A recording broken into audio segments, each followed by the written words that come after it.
عظما جون، گوش دوست داری یا بادم جون؟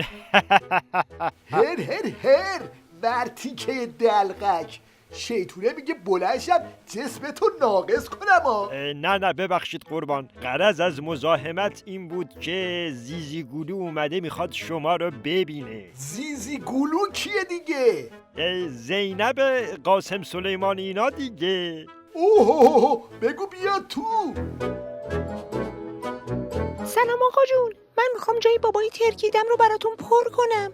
وای اگر خامنه ای حکم جهادم دهد، ارتش دنیا نتواند که به بادم دهد. بس بابا، الکی مسخره بازی در نیار. بگو ببینم چی میخوای؟ آقا جون یه گوشی میخوام. گوشی چیه باز؟ من امروز صبح کلی پول به حساب تو و شوهرت و حزب الله و هشت و شعبی و حوثی‌ها واریز کردم. از همونا بگیرید دیگه.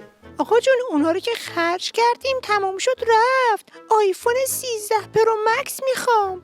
ای بابا خیلی سیته که از یه طرف به بسیجی‌ها وعده انتقام سخت از آمریکا میدیم، از اون طرف واسه دختر قاسم آیفون آمریکایی بخریم. ای بابا آقا جون آبرو کیلو چنده؟ مگه خودت قبلا نمیگفتی مذاکره نکنیم؟ حالا چی شده دوباره قلنج مذاکره گرفتی؟ اونجاها فکر آبروت نیستی، اما به آیفون ما که رسید یاد آبروت افتادی؟ بی خیال بابا.